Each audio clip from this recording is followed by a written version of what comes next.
Good afternoon, friends of the Museum of South Texas History. My name is Francisco Ojardo. I'm the Chief Executive Officer of the museum. And on this November of the year 2024, we welcome a guest to our monthly edition of Museum Pláticas.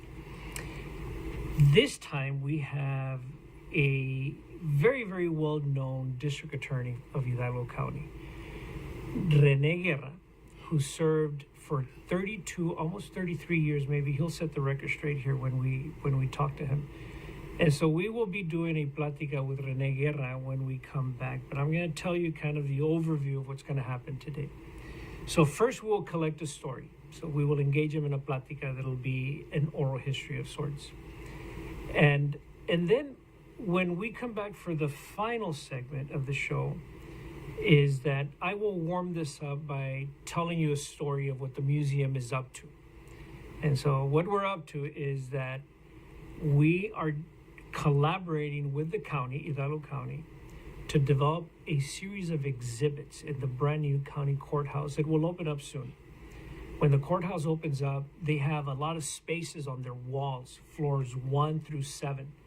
And so a number of those spaces, the county, with our museum exhibits curator, have identified a number of places where we will be showing exhibits of history, of culture, of heritage of South Texas and Hidalgo County.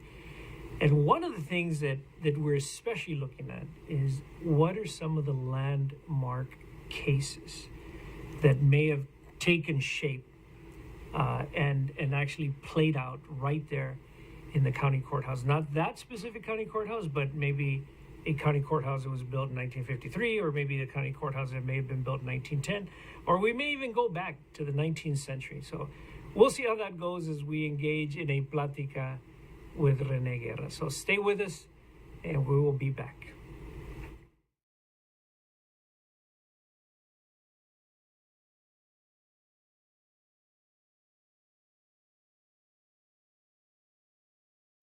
Give the gift of history and lifelong learning to a special family member or friend this year.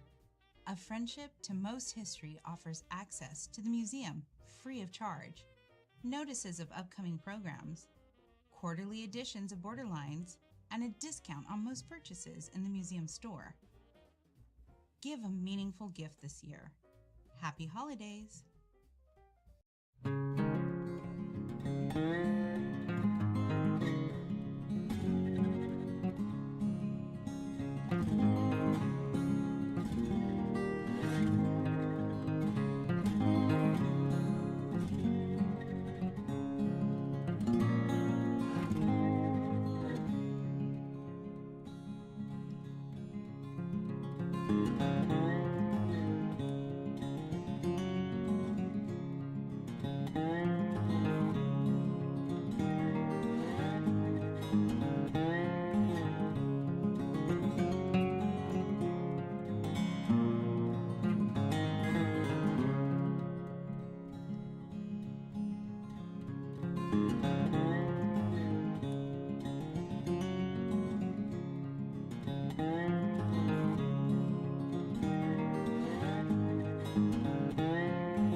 Welcome back to Museum Pláticas. Francisco Guajardo here from the Museum of South Texas History, and I have a very special guest, somebody who I think by any account is both a young man and a historical figure, all at the same time. How about that? I don't know about I don't know about that young, but, But I'll take it. You'll take it. But is that a fair kind of characterization? I mean, I think that you see yourself as somebody who's shaped some history in South Texas. In the criminal history, I think I shaped a pretty good path there. I want to share a story with the public that is watching.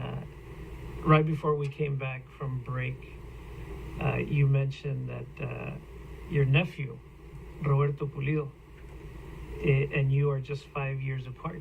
Mm-hmm. And so Roberto Pulido is kind of a big deal, in the history of, Tejano music and music of the borderlands. I mean, there's, he's kind of an institution. And he happens to be your sister's son. Yes. Tell that story of you growing up 4 or 5 years older than Roberto, ¿verdad? Yeah. And so you saw this kid, and you were like maybe 10 years old, and he picks up, I don't know, a guitar, an accordion, or when did that happen? I really don't remember when he got into music, but when he was in high school, I said, Roberto, forget about music, play sports. Well, I'm glad he didn't follow my advice. Okay, because I'm very proud of him. He together with Pepe Maldonado and other musicians helped me tremendously to get elected, because my brother-in-law, Jose Pulido, Roberto's dad, we would throw a dance, and he would get some low cost of volunteers to play for my political supporters at La Villa Real and a couple other places, and Westlake over there at the Veterans. So part of the magic of René Guerra being elected and reelected was that he had Roberto Pulido on the side. Well, once I got elected, my philosophy was that I was going to do the best, and I was not born a DA, so if the people would not think that I could do the job, and if they had a choice, we would go at it. And fortunately, I won 8 campaigns. The first one in 82 was the toughest, because it was somebody who was supposed to be an individual with a silver tongue. And I had maybe some gaffes of broken English once in a while, but there was a difference between us. Well, in 82, you would have been still in your 30s. Yes, I was born in 45. You were born in 45, so you're probably 37, 38 years Somewhere old. around there. And you're running for an election to become the district attorney. Yes. That's pretty young. I think by those standards, yes. Yeah. In those days. So you said you were born in 45? May 14, 1945. Were you May 14, 1945? You were born, oh no, because Freddie Gonzalez was born in 46. Yeah, he's younger. He's younger, just a little bit younger. We were classmates. You were classmates. He was. He graduated with me because I was delayed back to second grade because I was a migrant.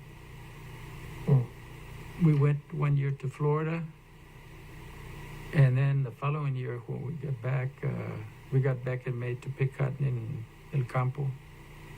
Then we went to West Texas, and then we came back in November after we had picked cotton in Lubbock, around Lubbock, Hill Center, Cotton Center, those places.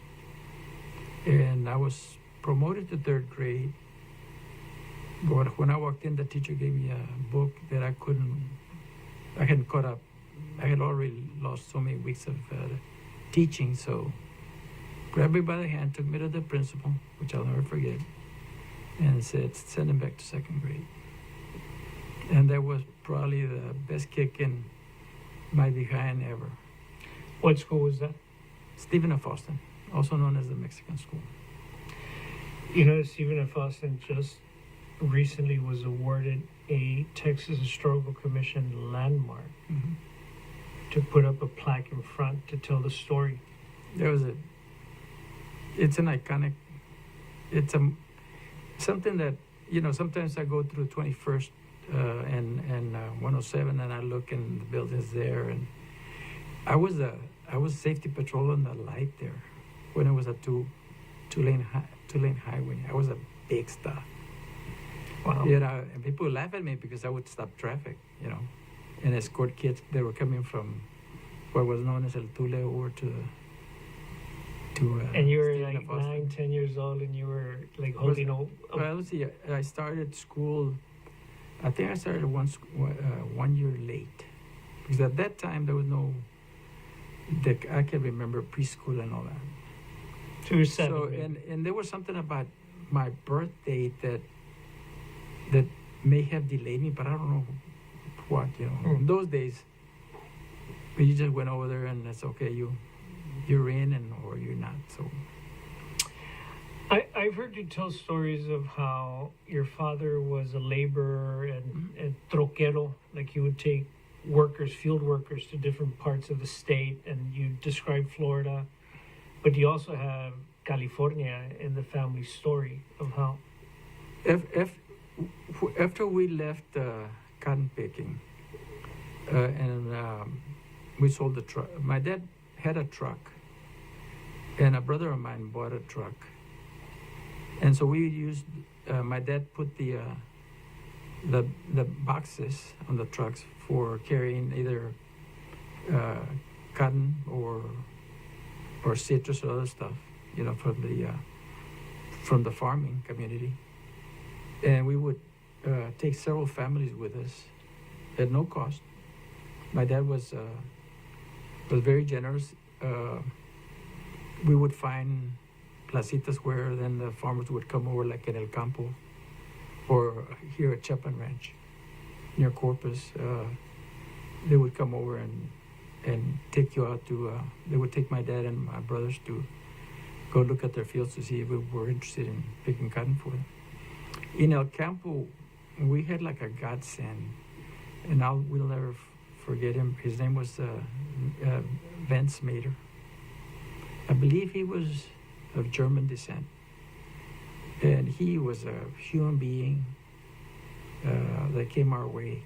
And every year when we first started picking cotton with him, then we would pick cotton in El Campo and Chapin Ranch near Corpus, and we would hang around there till about the end of July. And then my brothers would call him, and he says, "The cotton's ready, come on over." And we would go there, and if when we finished there, one truck would come back with the people that wanted to have their kids in school. And I wanted to be a cotton picker, to be honest with you, so I would follow around. You would not get in the truck to come back to school. No. So the truck. My mom, we had to close down the house and what have you, and I wasn't used to staying with anybody that I could stay with, really. But that truck that brought kids back to school would have been, say, in September, more or less? Right before school started. Right, so maybe. Right around the school started. If they were late, they might have been late one day, but no, one truck would bring Your families back. older siblings did not get on that truck either? My older brother and a sister that now lives in California that we raised, and then my mom and dad raised, because her mom died when she was 5 on a first cousin. She, my older brother Gonzalo, and I would be probably the student age, and the others were already out of school. I see. They were the drivers. Okay, so your oldest sibling would have been how many years older than you? Well, that would be Eden's dad. He was. Well, I'll tell you, I was an oopsie baby. Okay, my mom had me when she was 43, and there was 4 years where they had thought there was no more guerritas coming out. Mm. And Gonzalo was named after my next older brother. He's 83. Was named after my dad. So. And what are your parents' names? My dad was named Gonzalo Lopez Guerra. He was born 1 mile west of the New Roma High School. He was a Texan. And my mom was Porfiria Gomez Guerra. She was born in Cerralbo, Nuevo León, Mexico. So your father was born, and there's Fronton, and then another mile. Well, he was near Fronton, somewhere. And I'm not too really familiar where you have the. Close to the river, he would have been born. Oh yes, about a mile away from the river, I think. Mm-hmm. Yeah, and so your father would have been born like in the year 1900 or maybe 1890s. He was born I believe he was born in 1904 or so. And your mother? My mom was around the same time. And your mother's name? Porfiria Gomez Guerra. Porfiria Gomez Guerra, and born around the same time, 1904, 1905. She came over. They were chased over by the Mexican Revolution. And there's always a story about some of these families being chased over by the Carrancistas or whoever were fighting back then in the early 1900s for control of Mexico. And they settled in Rio Grande. So your mother would have been born after the Mexican president, because she was born when Porfirio Diaz was president. More than likely. He was ousted in 1910. If she was born in 04, 05, 06. Yeah, she was born during his presidency. Is a popular name. Mm-hmm. Porfiria, named in the late 1800s, early 1900s. So your mother, which is a very common story, as you say, after the revolution erupted November 1910, then there was a whole massive human mobility. Mm-hmm. De la Frontera, del Interior, all places coming up north to settle in this place that they were calling the Valley now. Yeah. And so your father and mother, well, your father was already here, but your mother, so your father was very likely born a U.S. citizen, right? He was. North of the he border. was. And then your mother would have come across, and then at some point maybe become. They met. Yeah. They didn't go to. I don't think that they went past second grade in school. In fact, I don't remember mom going to school at all.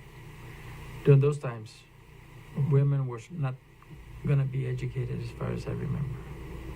The sayings say. The sayings go. I heard an oral history that a professor at UT Arlington did with you 25 plus years ago, Jose Angel Gutierrez, when he was a professor in the Center for Mexican American Studies at UT Arlington. And in that oral history, you mentioned that your mother made tortillas. My mom became an entrepreneur. She was an entrepreneur. She opened up a little tortilla factory that would produce 10 tortillas at a time. And it was I took care of it. I was the last one, and it was a setup with. Okay, hang on. You used to run the tortilleria, No. But you worked the tortilleria. worked when you it. say you took care of it, And I would sell some of the stuff after so school. your mother was a talent behind it. Oh yes.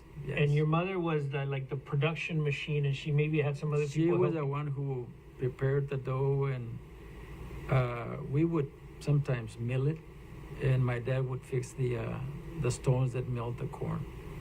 And this is quite authentic corn, not maseca, not processed. Where did she get the corn from? We would get it from some friends in McAllen. They were on South 17th Street, some 16th. They were related to the La Viñas in McAllen. They had a place there where I remember. I think I picked up some corn. The other corn we would go pick in San Juan, La Tienda Maria. It was a famous. They would have white corn from. That corn probably came from the Midwest, from Iowa, because it was real nice corn. Mm. The variety of corn that was one of the original corns was white completely.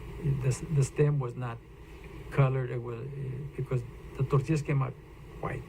So your mother, as an entrepreneur, Mm-hmm.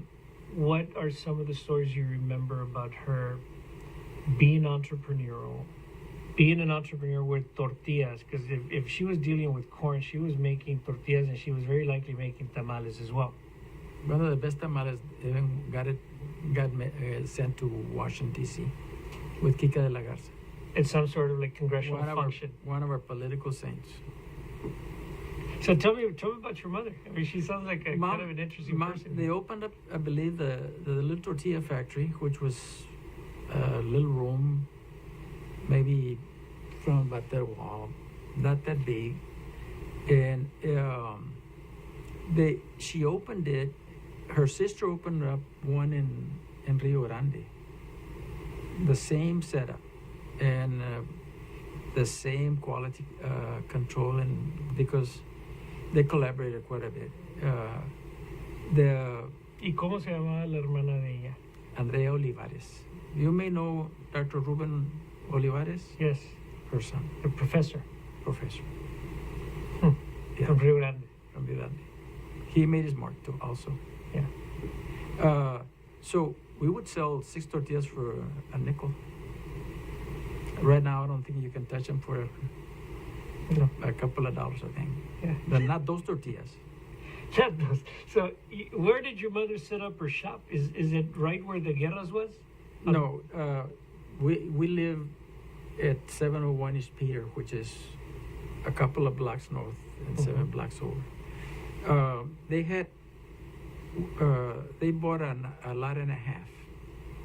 So in the half lot, they put the little tortilla factory and a little place for the cooking of the corn, and then the house.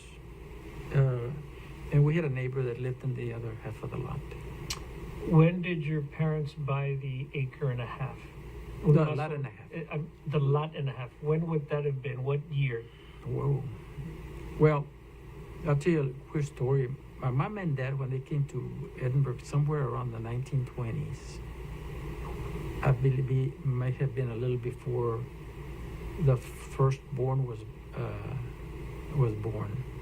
They lived under a lean-to, which was several boards with a thatched side of palm leaves out in the open. There. Over here in East Edinburgh. A man that they met somehow, also one of our saviors, or their savior, did up in his lot. He did something real quickly for them to before they found accommodations here in Edinburgh. Who was that man? His name was Don Abelino, and I forgot his name, unfortunately. Is he the man who also had a cemetery over by like Doolittle? Probably not. No? Probably okay, not. Probably not. But what you described of how your parents would have had like a very humble abode would have been with a tule? Would it have been with like the So it might have been some. Well, the way they described it was just, maybe a 30-60 degree angle lean-to. Mm-hmm. And under there was, they spent maybe a couple of nights before they found accommodations elsewhere. And then later on, of course, my dad, on their side, my dad was hired by the companies that did the concrete canals for the valley, for the water distribution system back in the 20s and 30s. They might have been under the federal programs. The Sherrys and all those people started developing the river, the water from the river distribution, the water districts before they became later on more organized. Well, okay. I think he got paid maybe 25 cents, 50 cents a day. Mm-hmm. Here at the museum, we have a lot of photographs of that. Oh, do you? Of people like your father working to lay down brick to create the surface for a canal. Mm-hmm. When the canal and irrigation system was being built in South Texas, which, by the way, was the largest privately owned canal and irrigation system in the world. Ooh. Largest privately owned. And part of how they were able to do that with all this like private capital was because they had the labor force. Oh, yes. And the labor force was the labor force that had been pushed by the revolution. Yep. So that's your family history, right? And some of the, probably some of the people that grew up in ranches that left the ranches for. That's right. So it would have been a combination of people leaving, you know, evading, escaping the revolution, but people like your father also from Starr County, Mhm. who would have made it down here. So it's very much in keeping with the story of how South Texas becomes agricultural and modernized. Mhm. When your parents then bought that lot and a half, they would have bought that lot and a half like close to where the black neighborhood was. The black neighborhood was across the tracks. And you were on Well, the other side, we were one block east of the tracks. like 18th, 19th, un poquito para We acá. were 17th and Peter, a block and a half from. You one grew block up, from- you from grew the- up in a neighborhood then that had like Mexican kids, black kids, and maybe some Anglo kids somewhere? No? The black kids were across the railroad track. Yes. The Hispanic kids were over here. You know, we're just north of the Sure. museum, around Van Wyck and what have you, were sprinkling on some of the white kids. Judge Evans, who was a political powerhouse, would come over to our house. I think in the story to one of my older brothers that they used to share tacos. And my mom, before she opened up the tortilla factory, was did washings of clothes for the Wallace produce people, the Wallaces and Les decían los Wales. los Wallace, and yeah, they might have even done some with Evans, Judge Evans. I think about 25 years ago, I saw you sharing a taco with Judge Evans Hmm? at a little restaurant here in Edmond. We were a little oil and water, but you know, we had our political differences. But you respected each other. Oh yeah, yeah. Yeah. I always tried to keep him straight, but sometimes it was hard. When you were a kid and saw the black kids growing up on the other side of the railroad tracks, and that railroad track that's not there anymore, but that back alley is very wide. And you Yes. can tell that alley is where And it's privately owned, I think.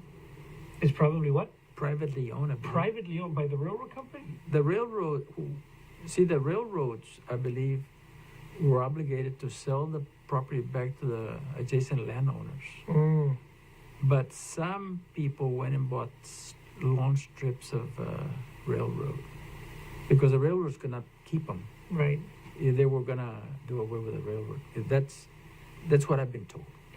Well, you would have known a lot of stories, number one, because you lived them.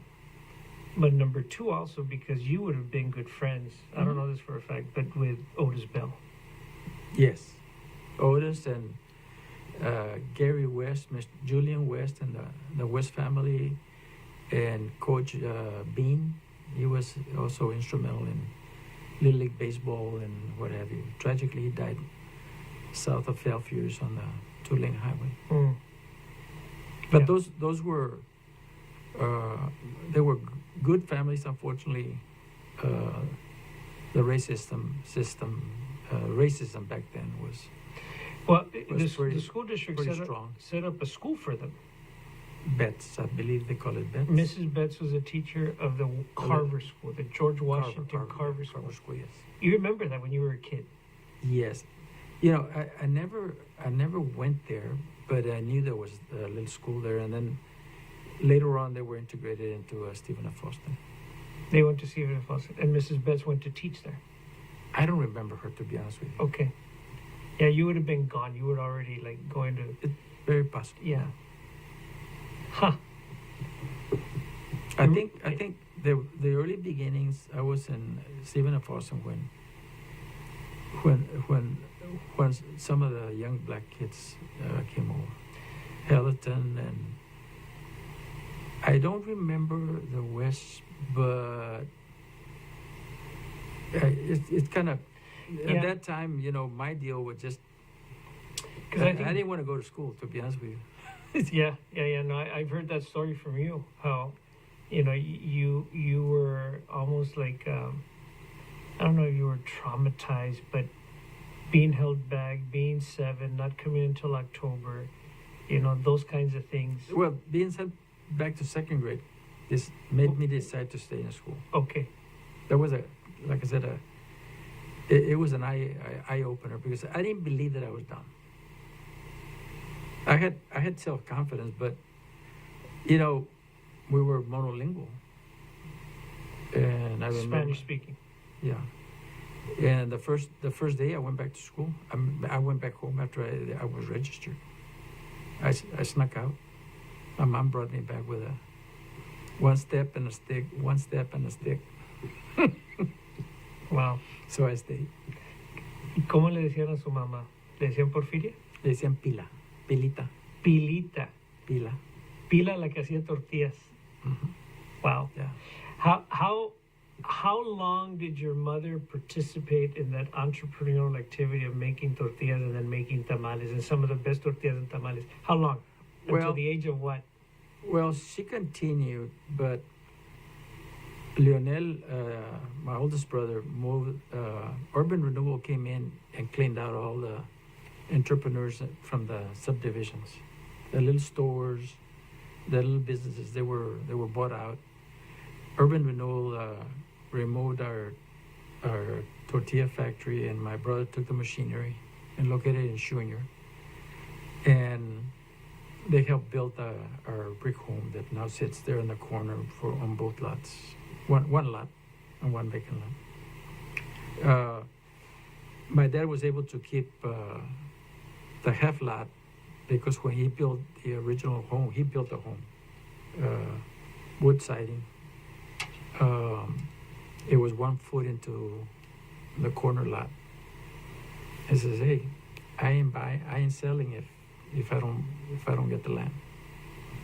Hmm. So he was able to leverage Urban Renewal and says, "Okay, we'll buy out the Rochas and y'all can have both lots."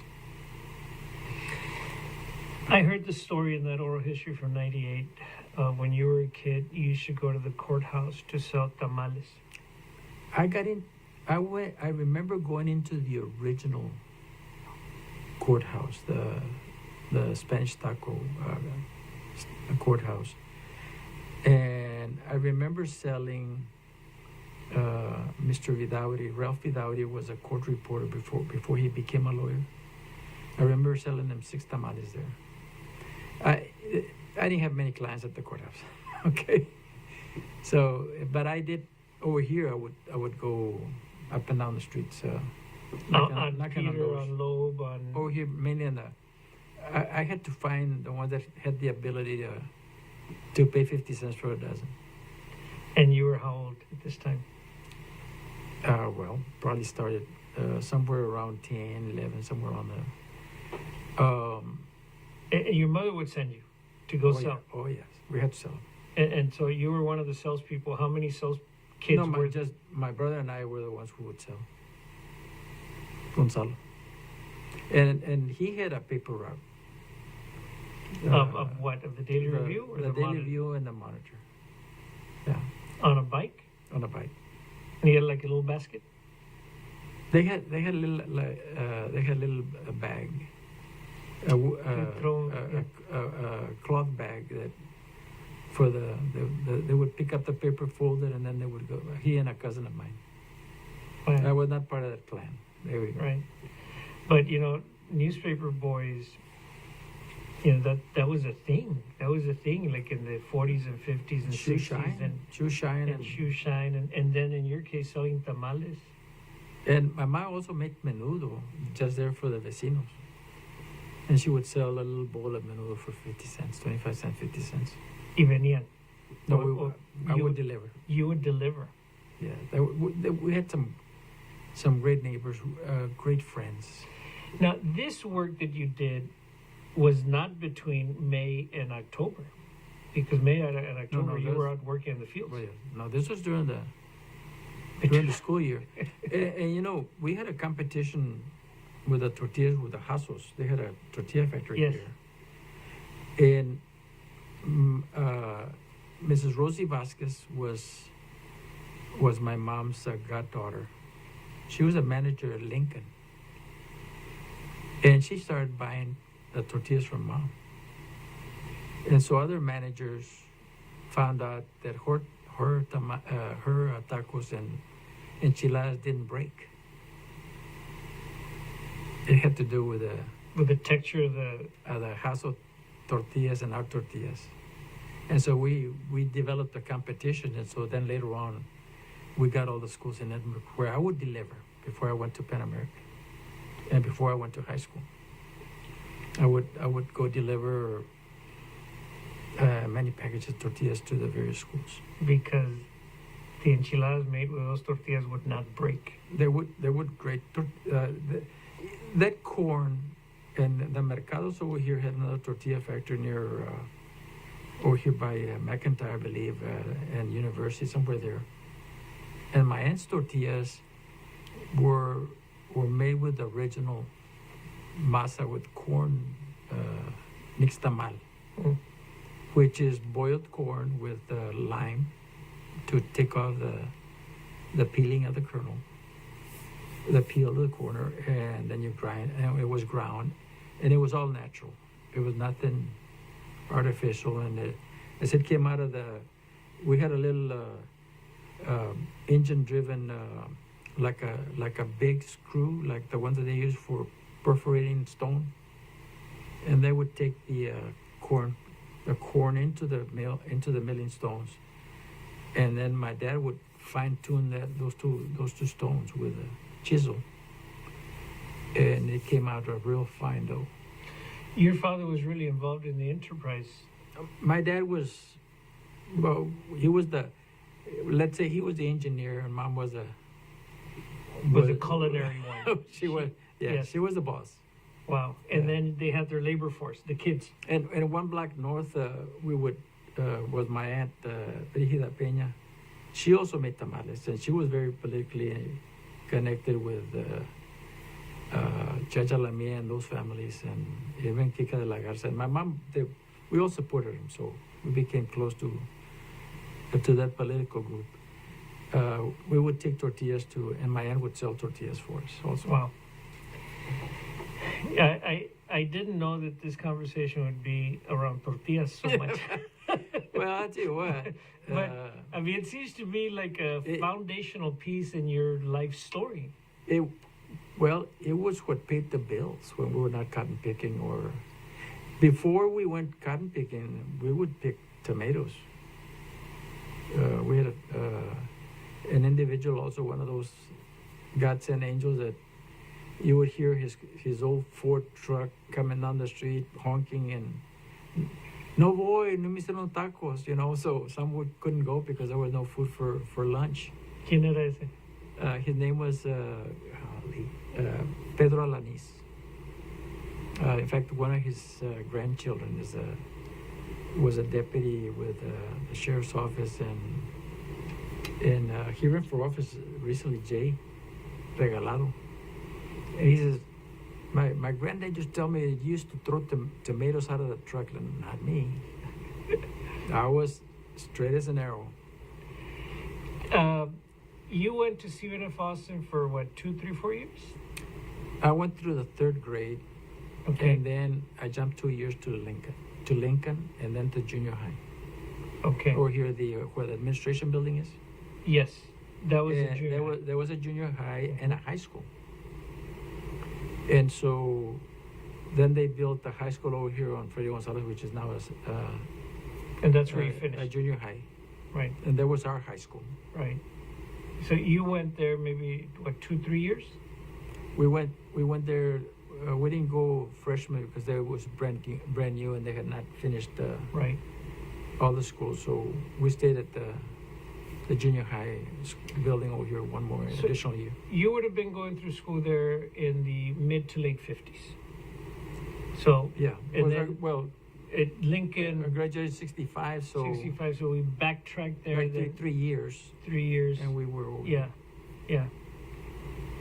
And you tell a story of how when you were in high school, you had a teacher who in many ways shaped what you would become. You tell a story of Betty Harwell, Oh yeah, Betty Harwell your was English teacher, who one day pulled you aside. So she must have seen something in you. Well, we were in the accelerated classes, which is now the AP classes. We had two classes of, I forgot how many students. That one was Judge Fred Hinojosa. He later became a Court of Appeals judge. And some good people who were. We were 1 year ahead in school. So Ms. Harwell taught us English 5, which would have been almost college level. I had a knack in school for learning and what was going to be coming up in tests and what have you. So ever since I went back to second grade, I decided I was going to go perfect attendance. And I had another friend by the name of Ernesto Vasquez. We were in school together, and we would compete as to who got more A's and more good conduct stuff on the little report cards. So we had an active competition through high school, and that got me to be salutatorian. In the class of 65. In the class 65. Who was the valedictorian? I think her name was Janet Bruff. Her dad was a professor at Penn American. But at that time, there were no standards about how you would qualify for a salutatorian. She went to summer school, but summer school was, if you just took general classes. So she was able to. She beat me by 4/10 of a grade. I think 4/10 of a grade is, and you know. And where were you in the summer? Picking cotton. So you're building character. Come on. Well, yeah, okay. In 1959 and 60, we went to California when I was 14 years old, when we kind of left the cotton field. And I was there the first year in 59, listening to baseball games because I couldn't work because I was too young. It required a 15 or older to get hourly wage. So my dad and my sister and my brother were the workers, and I played hopscotch with some kids from Los Ébanos, a couple little girls from Los Ébanos. So, yeah, neighbors down here in California. What towns in California? It was Ridley, and they were both Ridley, okay. California. And so it was about 20 miles south of Fresno, in the middle of the valley. Was it the Dodgers, or was it the Dodgers and the Giants? And the Giants. Willie Mays. Yeah, the Dodgers went to Los Angeles. Right, from Brooklyn. Yeah, and the Giants went from New York to San Francisco. So you would have then heard Jackie Robinson on the radio, Don Drysdale. I was a Dodger fan in 55 and 56 because we got into sports, and when the original black and white TV came into our neighborhood, we would go to my aunt's house to watch the baseball games and the football games until we got a TV.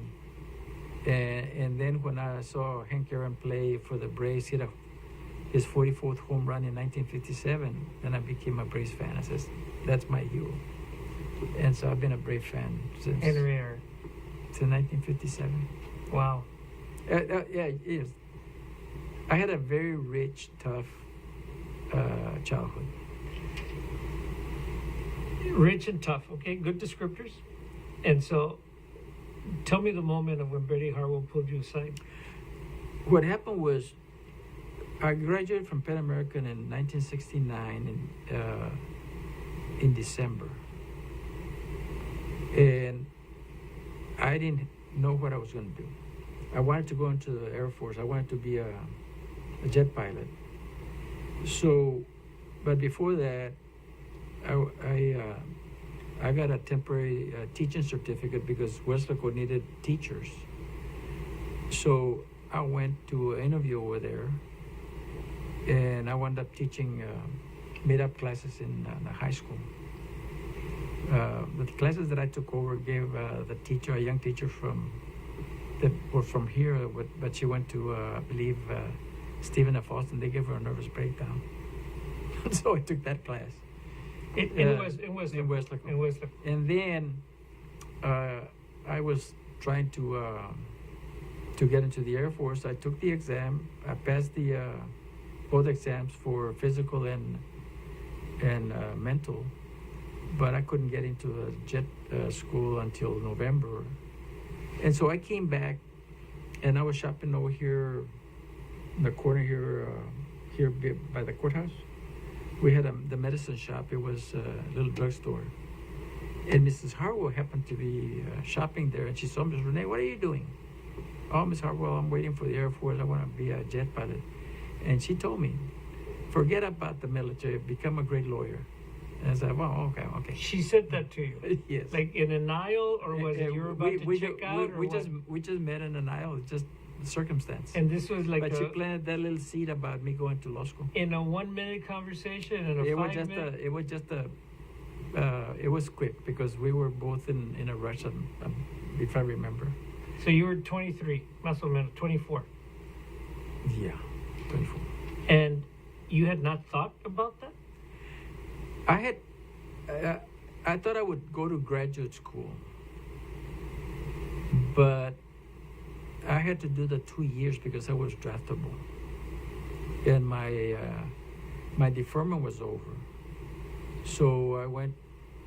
When the Air Force told me that they couldn't take me in the first class during the summer, but they would consider me in November. I said, man, if I do that, it's going to be 6 years commitment. Let me get it over with. So I went to the draft board to draft me, and President Nixon sent me a nice letter. You're in the Army now. So I went to the exam, which I knew I was going to pass. And then they flew us to El Paso. And in El Paso, in the reception station, they feed you. We got there at night, and the next day we started testing for abilities and whether we were going to be foot soldiers or other MOSs, occupations. And so I and a group of about 11 or 12 others passed all their tests. So they offered us a deal. Resign your 2-year volunteer status. We'll give you $250.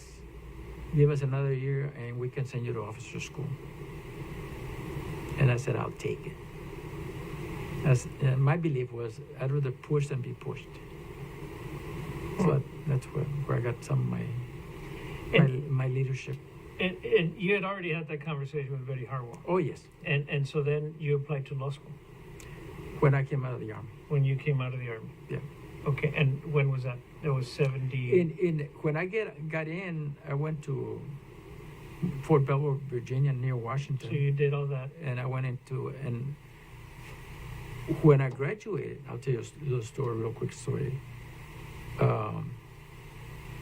You could pick three branches of the Army, or three systems of the Army. So I wanted to be military intelligence. What would have kept me from being top secret? What Foreign born. My mom was not a naturalized citizen. Mm. And so they said, if you have a foreign born in your family, they'll keep you from being top secret. Mm. But if you can get her naturalized, the Army may consider you. So I went to the orderly room, the captain's office, and I called Congressman Gonzalez. Henry B. Henry B. Gonzalez, he was a powerhouse. And so they said, where do you live? And I said, in Edinburgh, Texas. So courtesy is you call Kika de la Garza, but if Kika cannot help you, call us back and we'll help you. So I called Kika's office, and Celia Mart, who was a powerhouse administrative assistant. She said, I'll call you back within 24 hours. And then she called me back. They kind of got shocked at the captain's office because the rule was you don't call Congress unless you pass it through us. So where's the congressman calling you? well, you asked me to get my mom naturalized. And she told me, there's a special judge going to Edinburgh to go naturalize your mom on my birthday, 1970. May 14, 1970. Your mother got naturalized. Yeah. On a So it's, on a phone call, because you were motivated because of this one thing. well, they said, Yeah. and Wow. I want to be military intelligence is, So so you then got- later on, I got top secret crypto, the Okay. highest secret you can get. That's a good story. When was the last time you told that story? Oh, I've told that to some folks, and they say, Yeah. come on, René. So I told people, I say, Kika did this for me. Even if he's convicted of murder, I'll vote for him. But it's a very believable story, though. That's the truth. Yeah, I mean, I And I'll like. tell you another little Why, side. why would people not believe that story? Well, no, well, they believe me. Oh, but it's like, wow, that's a At that crazy time, sad thing was happening. One block next to on 18th Street, we had my mom's older sister. She was there in a casket on Hmm. that day. On the 14th of November of 1970. No, May 14, 1970. Yes, no, May. Yes. Wow. And so those three things came. I mean, they will never be erased. Wow. You, your mother, your tia. Yeah. Wow. So Mm. I have quite a few interesting Yeah. stories. Wow. I could keep you for a couple hours. So- I think people would be bored and maybe some There- not there's believable. yeah. I mean, it's a long story, obviously, but I'm curious to know before we move on, and then we're gonna Mhm. transition here. We're gonna take a break. But what was Freddie Gonzalez like? Freddie was, he was a good kid. He was rough because he was a football player, but he was not in our class. He was in the general studies. I played. We played football, catch football. Before or after football season, one time he got angry at me because he said I fouled him on a pass defense. So he could have beaten me up, but he didn't. So, but yeah, he's. But I did notice that, I mean, through the years, that you were one of Freddie's mother's closest and most supportive allies. Dolia, you Dolia were there was- all the time for her. For her, one of the things that I regret that we never did anything for Dolia, sort of like to do a foundation where she would be a teacher, and she didn't have to work as a waitress or as a greeter, because I believed, and I never pushed it, but she was such a grand lady that I think we could have done more for her as a community. Because I know she was shy, but she was graceful, and she was one of the saddest persons in the valley Mm. because of her son's untimely death. And so that's one of my regrets. You have fundraisers for judges and other people's campaigns and what have you, where they raised a lot of money, and we never thought of doing that for the audience. So that hurts me. Mm. Well, if it's any consolation, another perspective is that it was people like you and your wife and a lot of people in this community who helped Dolia over a period of 50 years with her grieving. Mm-hmm. We did.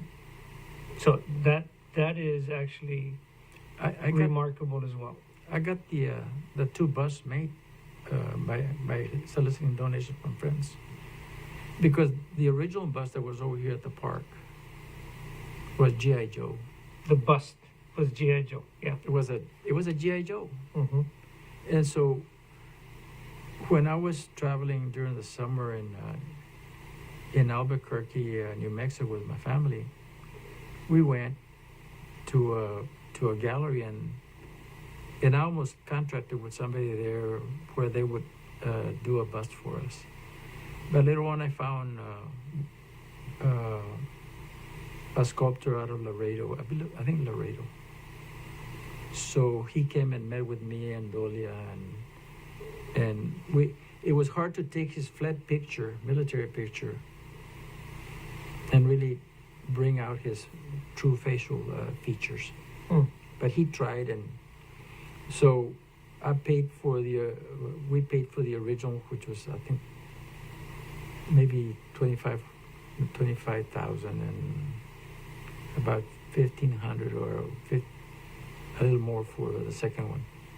We put one, I believe one for the school, and I think one went to the ship.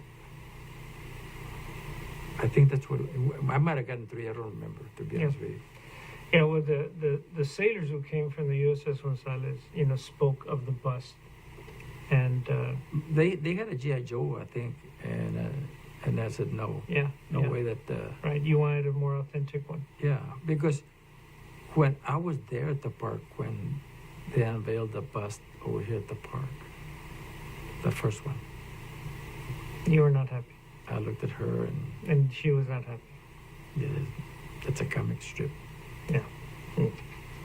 Bust, and they had, I don't know if they had somebody in Mexico do it, or I don't know, Reynolds or whatever. To me, it was such a downer. I'm going to shift gears on you. Thank you for those stories, first of all. Who did you take constitutional law with at UT? I took constitutional law with Charles Allen Wright. Wow, that's a big name. Charles Allen Wright was Nixon's lawyer who told him, we're going to lose 9-0 on the Nixon tapes. He was hired by Nixon to argue before the Supreme Court. Just non-winner. He was so brilliant that, he wrote gun law books. And somebody would ask him a question. He says, the bottom of page, whatever, the last paragraph, read it, there's your answer. I believe he had a photographic mind. I mean, it was top notch. I took the course with him, and I believe I took another course with another professor who was also very bright. But Charles Allen Wright was... Yeah, he was top tier. He was like Archibald Cox, kind of. The only thing we did, though, we beat his legal eagles in intramural football. Is that right? Yes. We were called the red herrings. You know what a red herring is? Yes. Yeah. When a lawyer throws something into the case to divert the jury. Well, we were the red herrings. The red herrings. That's a good legal name. He would go to the law school he would get, I think the people were coming in that had prior football experience. So college quarterbacks and running backs. So how did you manage to beat him? But you're saying that he actually played. No, he didn't. It was his team. He would pick the team, and he was the sponsor of the coach or whatever. Okay. But his team would call the legal eagles. And you were the red herrings. And we were the red herrings, and the red herrings came and beat him. Well, who was your sponsor? Just us. It's just you guys. Yeah. Now, but you, growing up, you didn't have the opportunity to play sports because you were a migrant and you were selling tamales. And I was overaged. And you were older. And there was like a UIL rule or something. I graduated at 20, so yeah. There was no way I was going to be able to play. I was the last one in the family. I was helping around the house and the tortilla factory. My next older brother in 1965 volunteered in the Air Force, and he went to Vietnam. He went to Vietnam with a group to build the air bases before the big push in Vietnam occurred under Johnson. President Johnson. Yes. Yeah. Well, Fast forward to 1982, you become district attorney of Hidalgo County. And then you have a tenure of how many years, you said? I got elected in a primary runoff in June, and Clements and Robert Salinas resigned, and Governor Clements had to fill the post, so I had to go to Austin because nobody else was going to be. Since I was elected, no opposition in November. I went up there, had a little interview, and he appointed me to fill Mr. McInnes's last six months in office. You had a little interview with who? I don't know if it One was of the governor's guys, I mean, the yeah, attorney one general. of the chiefs of staff or somebody who was with the political appointments. And did they say anything about your youthfulness? No, Nada. no. Once you're elected, Okay. well, once you're It didn't the matter. nominee, Yeah. Okay. they got to take you whether they like you or not. Yeah. So you come back and you begin your tenure. Yeah. Okay. So in kind of a concise way, sum up those 30 plus years.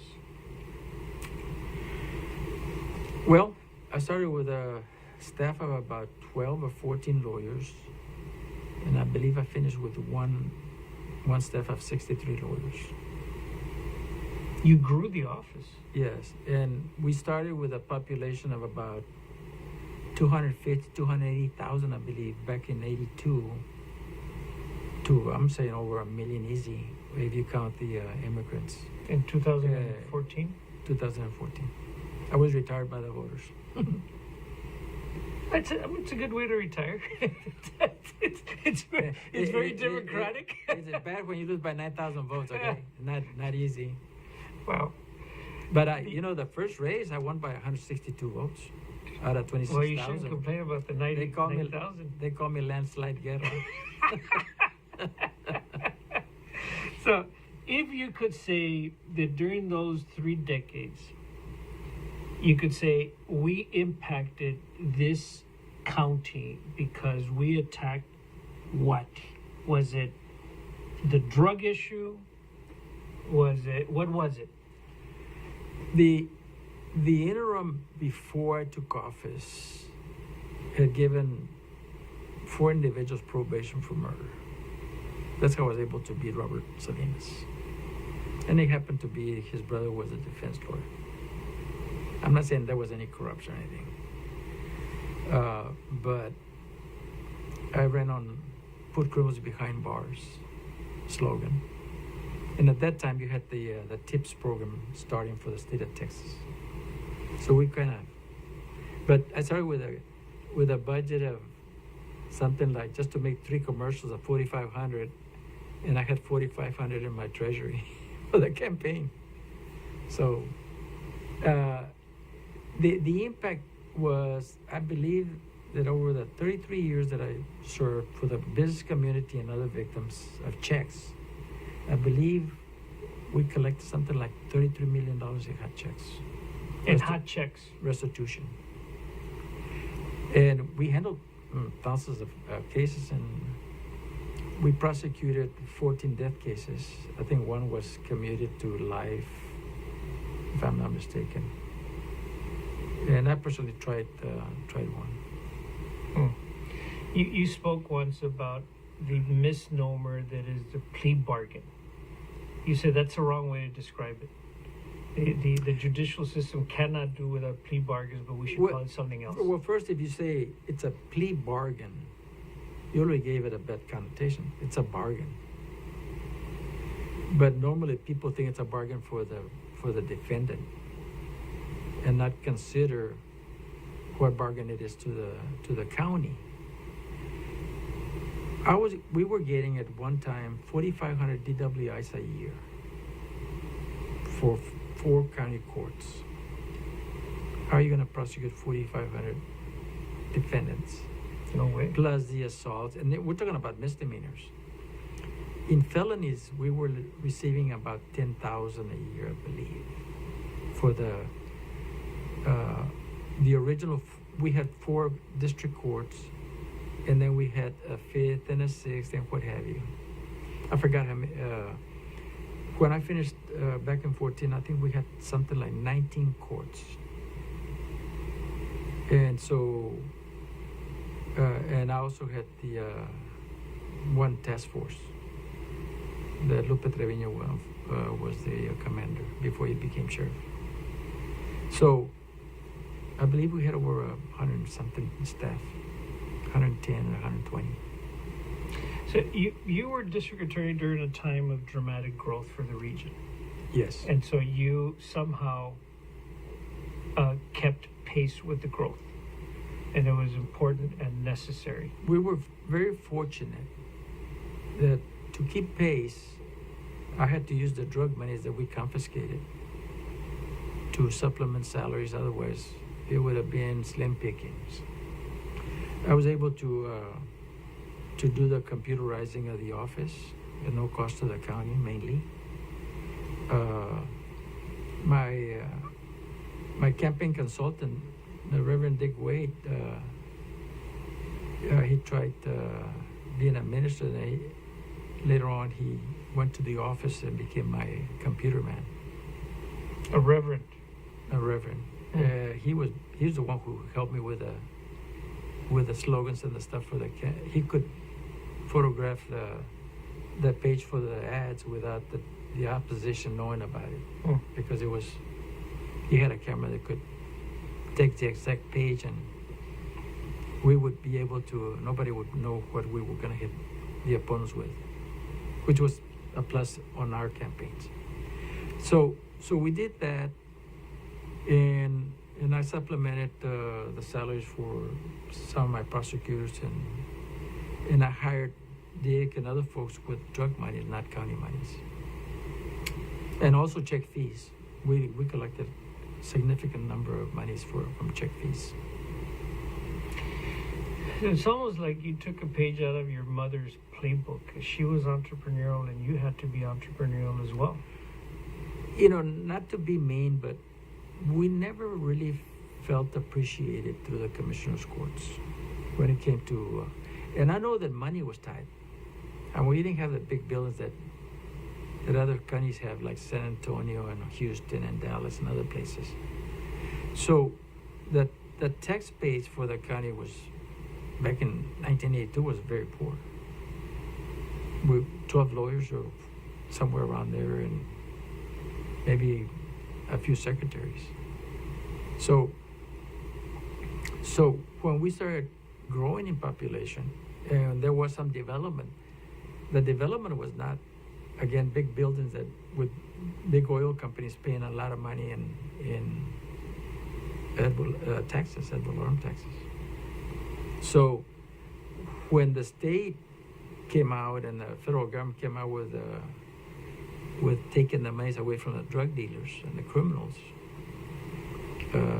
DPS and other agencies were able to take down millions of dollars, where we had contracts of 33% for the office, and the rest are 70, 30.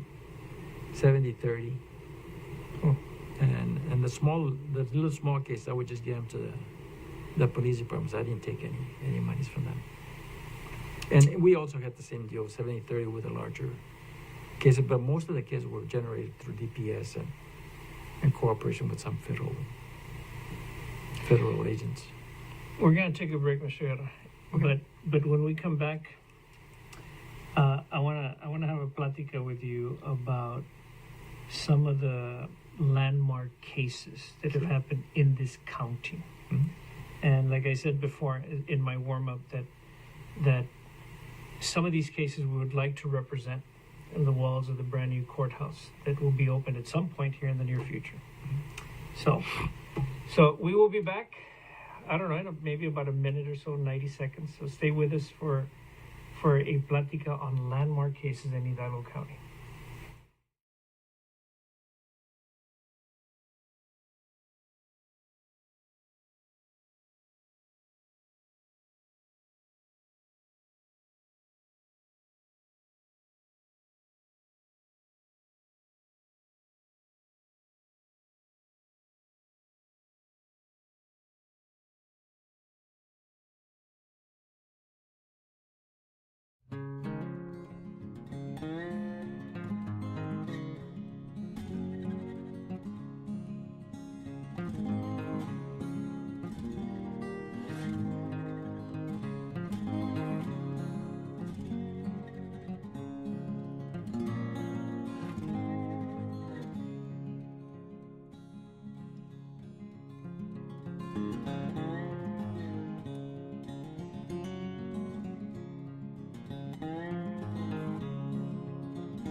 Give the gift of history and lifelong learning to a special family member or friend this year. A Friendship to Most History offers access to the museum free of charge, notices of upcoming programs, quarterly editions of Borderlines, and a discount on most purchases in the museum store. Give a meaningful gift this year. Happy holidays!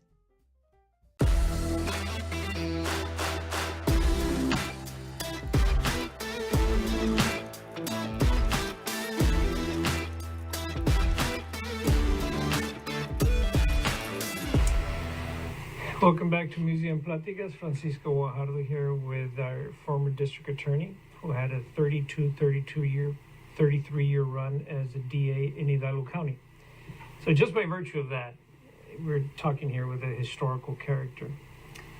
Mr. Guerra, as we went on break, I played for you the voice of Freddy Gonzalez of an interview that a journalist did with him in December of 1967. And so you listened to it intently. You listened to his voice, a voice that perhaps you hadn't heard since 1965. Probably. Because I don't remember a despedida or a party for his going into the military. Around that time, Freddie was in a separate group of folks. I would be considered a nerd nowadays, but it wasn't really that, because my social life was very limited. I was at home studying or working with a family business and what have you. So, and when I was at well, that was up to 65. Then when I went into Pan American, I was under work study there. And what were you thinking as you listened to his voice? What would be your thoughts, maybe some emotions that went through you?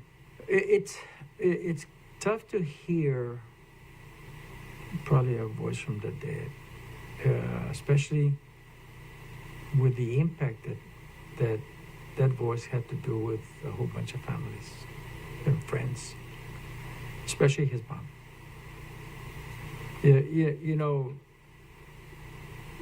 a lot of people break up in tears and what have you, and they do all sorts of stuff when their family members die, but their families, a lot of them are already of age. Not a young individual where he was, what, how old was he when he 21. died? 21. And she passed on at, what, 93, somewhere on there? 95. 95. So look at all the years that she had to carry that pain, Yeah. in her heart. Hmm.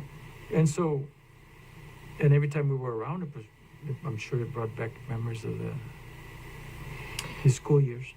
So just to put a wrap on that, and thank you for sharing those thoughts. To put a wrap on that story, and I'm I ventured off into the Freddie and Dolia story only because I remember 40 years ago, I remember 30 years ago, I remember 20 years ago, you always being there as a support for Dolia, even though you did suggest that you wish we could have done more. Oh yeah. So, but you were there. I mean, you weren't the only one. There were a lot of people who were there, but you were there. And so I thought that I would share that with you and ask for some thoughts from you. So I'll put a wrap on it by telling a quick story of Dolia's mass. And so you may have been there at Dolia's mass when the family asked me to eulogize Dolia. Mm-hmm. Because I think largely because Dolia donated the letters, and so I had studied the letters. We had used the letters for so many different things. Teacher training on how to do letter writing, which has been, I think, a resounding, remarkable kind of success. I mean,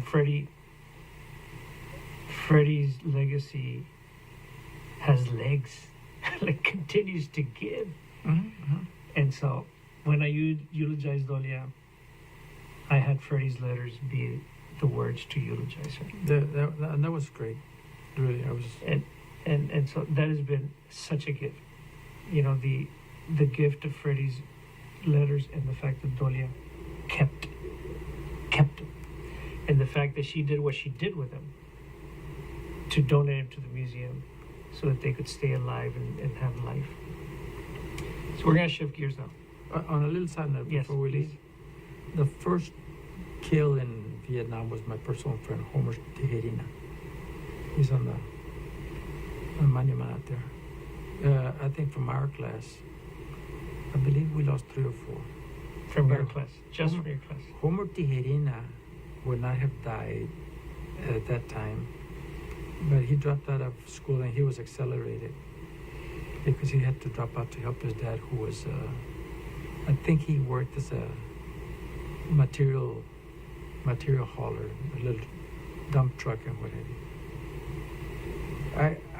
you. Sometimes you have events in a life that are catastrophic and others are, make you for the rest of your life, and all sorts of good things happen.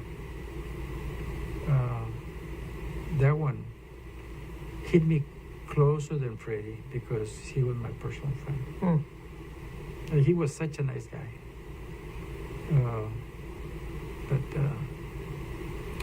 But anyway, I'm sorry. I mean, but it's hard to move away and move to something else because this is such riveting stuff, and it's so dramatic also, and so connected. There was a letter that Freddie wrote, the second to the last letter, where he says, Mother, I was shocked to hear that Victor got killed. Mm-hmm. Victor Espinosa. He was a classmate. He was your classmate. He was a classmate also. I think he was a classmate at Stephen F. Austin. So you knew him. Yeah. Oh yes. What was he like? Well, again, we kind of separated when they separated us into the accelerated classes. Not that we were any better. Any better. Yeah. It was that we didn't share classes with them. Right. Ordinary classes. Look, we were barrio kids. We make do with what we could. Others were fortunate to play sports. I wasn't. So you're looking at different events in their lives versus mine. Mine was, more scratching a living and helping the family. Others did the same thing, but not like me having to to do what we did in the tortilla factory, the little tortilla factory. Esa tortillería dio para mucho, eh? Oh, it did. No, it did. Yeah. It did, because it supplemented a few dollars for we were not cotton picking or tomato picking or other stuff. That's great. Or field work. That's great. We went to Florida 2 years, and we lived in tents next to the Everglades when they were not developed, where you had alligators and snakes. Right, close to Tampa. The city was Immokalee, Florida. Okay. It's a little off the coast, but I remember the names of Fort Pierce when I was little. I had Roberto in one of those baskets, the big baskets. Roberto Pulido. I had him dressed with. I had him with a rope like he was my prisoner. I lost that picture. I don't know what happened to those pictures. So let's shift gears now. Sure. The some of the cases in Hidalgo County that are must see for an exhibit on a wall. If you could point to a few of those just to kind of warm up with this conversation, which would those be?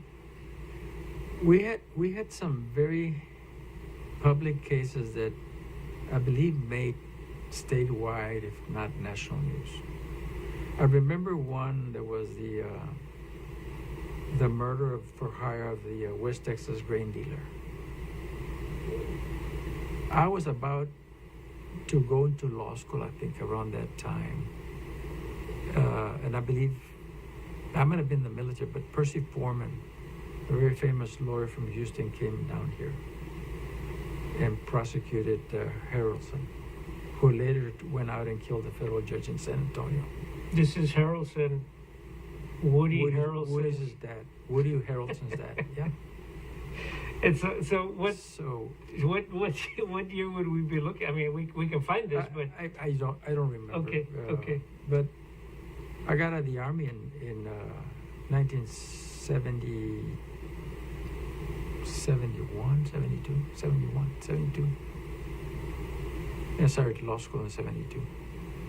And the other one that I remember was the rape of the young lady in the men's dorm at Pan America by the basketball players. She went up to visit, and supposedly she suffered a gang rape. And the lawyer from Houston, very famous black lawyer, came down here and absolved him of the crime. Craig Washington later became, I believe, a state or congressman or something like that. State representative or congressman. Craig Washington did a heck of a defense. You were not a DA at the time? Oh no. This is way before. This is. I was in the process of going to law school. I would have to look at the dates. I remember the case, those cases. Those were famous cases. Mm. The grain dealer was DeJalia and DeJulio, I think, were the names that are in my mind.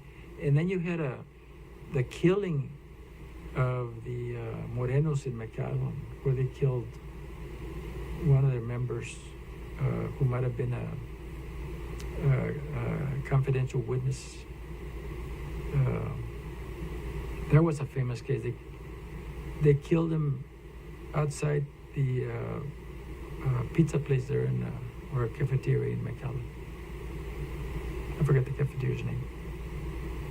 About what year would that have been?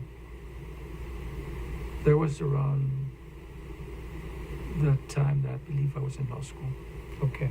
That was something that was a very important case. Mm-hmm. The Morenos got sentenced. They got convicted. I believe they were after 2. They got 1, I believe, but I'm not absolutely sure. And when I decided to go to law school, well, before I went to UT, I got accepted at Texas Tech in Houston, but I was preferring Texas because of the Longhorns. I snuck into a couple of cases there at the courthouse just to see. What years were you at UT Law? 72 to 75. Right before Earl Campbell. Yeah, I believe so. Roosevelt leaks. He leaked one game. He leaked 3 fumbles, and we lost to Texas Tech. I still remember. Yes. It was 27-12. Wow. It was 27-12. It was raining. It was misting, and I might have had 100-degree temperature. Oh my God. I believe, and that made me sicker, I think. I still remember some of this. I'm sorry I'm bringing that up and opening up an old wound. That's crazy, you know. Yeah. What you don't forget. Yeah. Wow, and that story you probably hadn't shared too many times. No, I just, you bring it up. I say, yeah, Roosevelt leaks, and I was at the game. So, man, you're leaking the football. Yeah, he was one of the very first. He was a good running back. Running back. He was one of the very first black players recruited by Darrell Royal.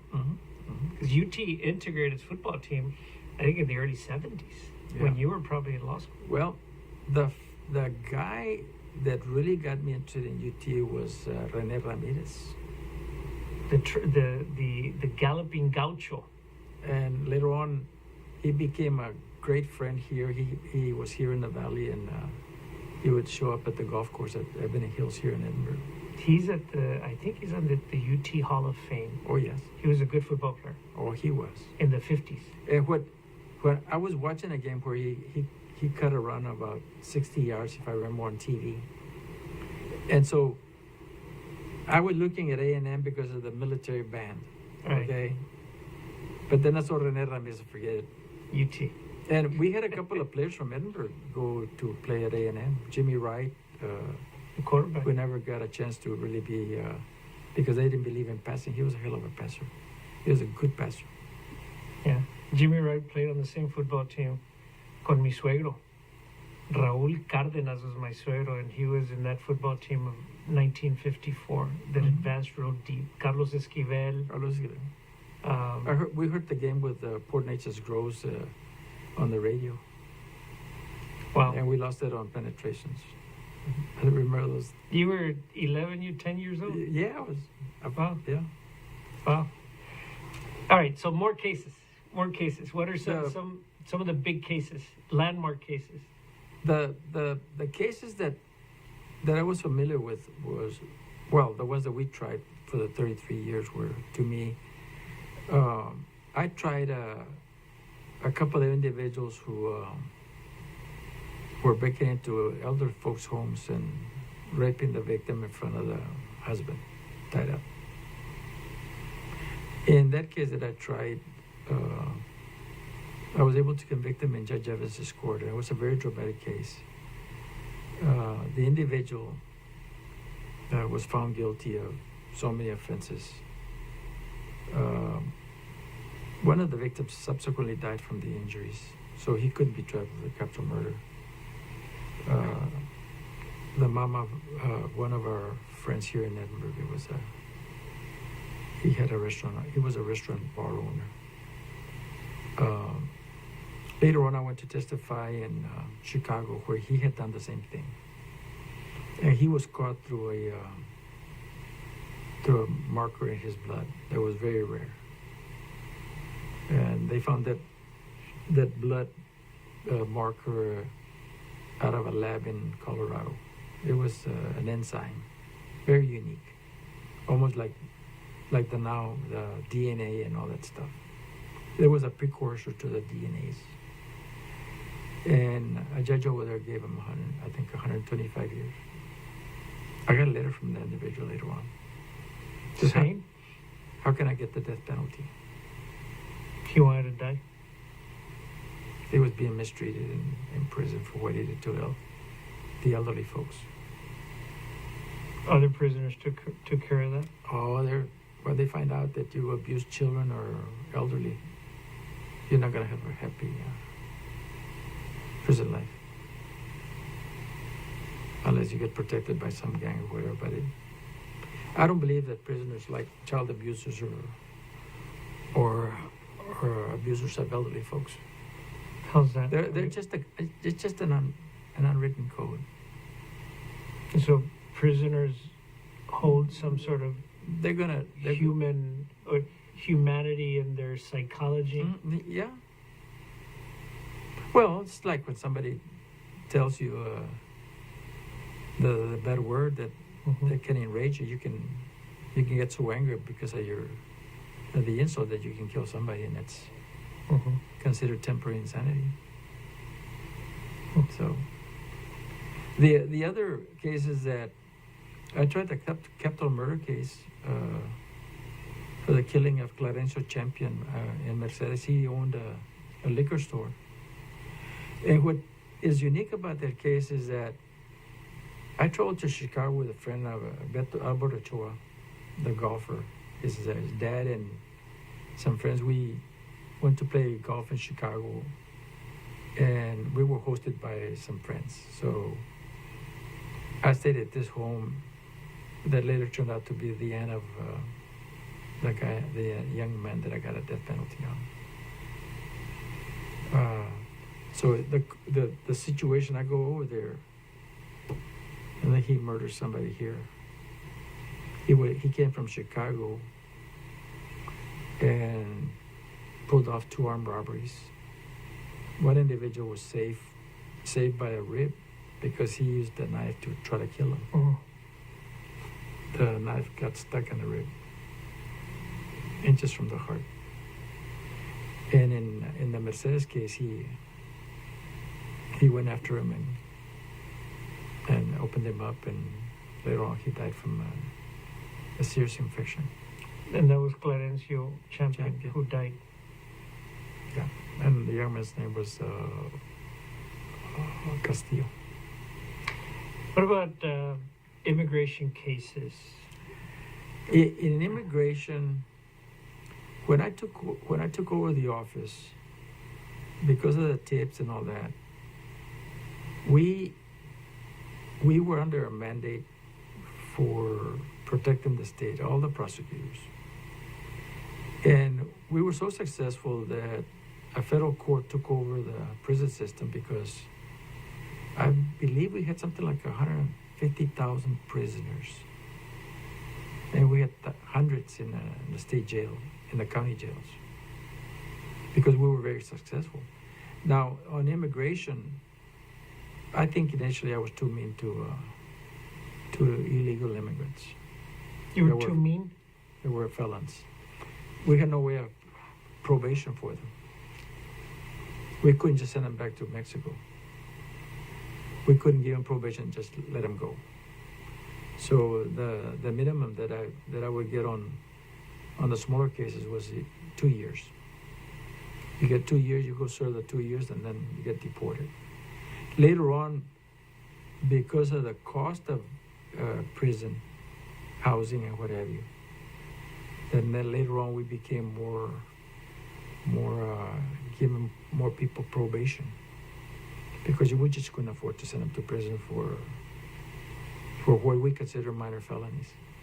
In the checkpoint cases, I went to Washington with El Paso DA Jaime Esparza and Yolanda de Leon from Brownsville to try to get the federal government to, they wanted us to try the bridge cases, the small 20-pound cases.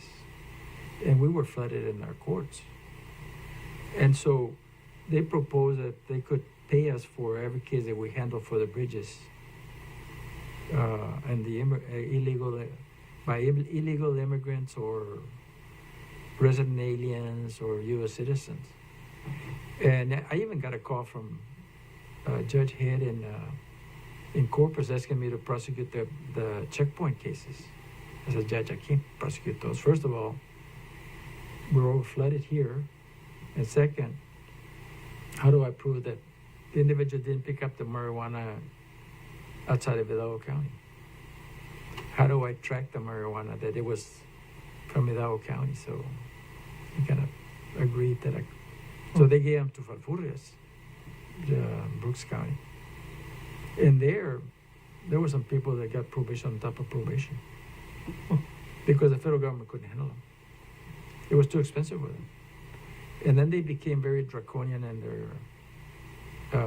their punishments, where they raised all. And now, if you remember, I believe during Obama, they started getting some people out of federal prison because they had no capacity for all the people that were on the stiff sentences. I prosecuted as an assistant a habitual burglar, had been convicted twice and went to prison. And I offered him, they wanted 25 years, which was the minimum, 20 years for third offender. I prosecuted him and he got life in prison. So that we went through some phases in crime and punishment that people cannot understand who don't work in the system.